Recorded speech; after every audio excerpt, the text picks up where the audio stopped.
everyone, I'm Diana Palm from dianapalm.com. I'm a medium, author, and spiritual healer, and today I'm going to teach you how to find lost items through the fairies. Yes, you heard me correctly. The fairies are real little energy beings that exist out in nature, and many cultures throughout time have revered the fairies.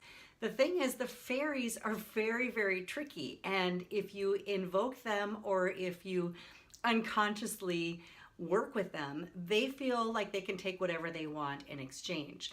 And often this comes in the way of cell phones, jewelry, car keys, coins, all kinds of little shiny items is kind of what their favorite thing is. I have a tried and true way to invoke the help of the fairies to get them to actually return your lost items.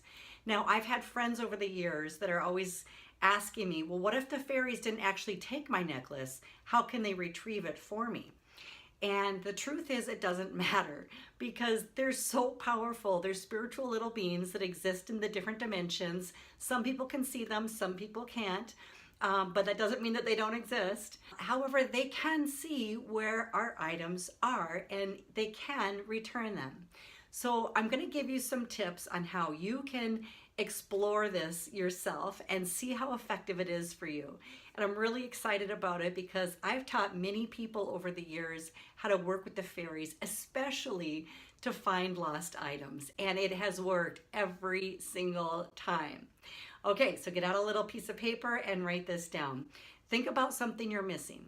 Is it car keys, jewelry, a cell phone, anything that you're thinking of? Some of my friends have had little stone runes returned. My daughter has had her cell phone returned twice. We've had jewelry returned. I've had other friends that have received pieces of jewelry that they didn't believe the fairies took, but suddenly it was returned to them in an odd way. All kinds of other stuff, money, coins, heirlooms. If you have been missing something, it does not matter whether or not the fairies took it. You can ask them for help in retrieving it, finding it out there in the ethers and retrieving it for you. So think about this as just having fun. Regardless of whether or not you believe in the fairies, that's okay. But you must follow these specific rules to get this to be an effective tool for you. Number one, write a little note down to the fairies, asking them and being very specific what it is that you would like returned. Okay, so your note should sound something like this. Dear fairies, thank you for returning my heirloom watch by tomorrow, January 16th, 2019 by 12 o'clock p.m. Central Standard Time. Thank you so much. And then you can actually draw a little picture for them if you're artistic. If you're not, that's okay. You can leave them a little flower. Or the offering that I think that they really respond to the most is dark chocolate. And so we're talking about 85% or higher. Don't bother with like little drugstore M&Ms or something like that. Go for the good chocolate. Get 85% or higher. Leave them a little clip of that with the note. My daughter, she used to leave them little bowls of silk or something else as well in case they got thirsty. And that's it.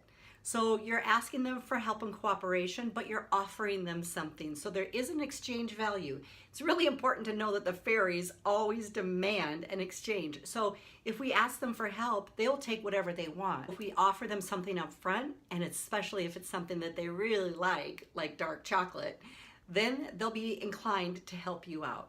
So again, you don't have to necessarily believe in the fairies. I've had friends that literally laughed at me, but then they wrote their message, they left the chocolate, and they went to bed, and the very next day woke up and found their returned item. The item that was lost was returned. So give it a whirl. If you're missing anything, think about this and write your note, leave the dark chocolate. Be very specific about the date and time, and usually give them like 24 hours or so, because magical things can happen during the night. Okay, you guys, have a wonderful day. Have fun and have magic playing with the fairies. Make sure to always offer them something before asking them for any favor in return. Thanks so much. Have a great day.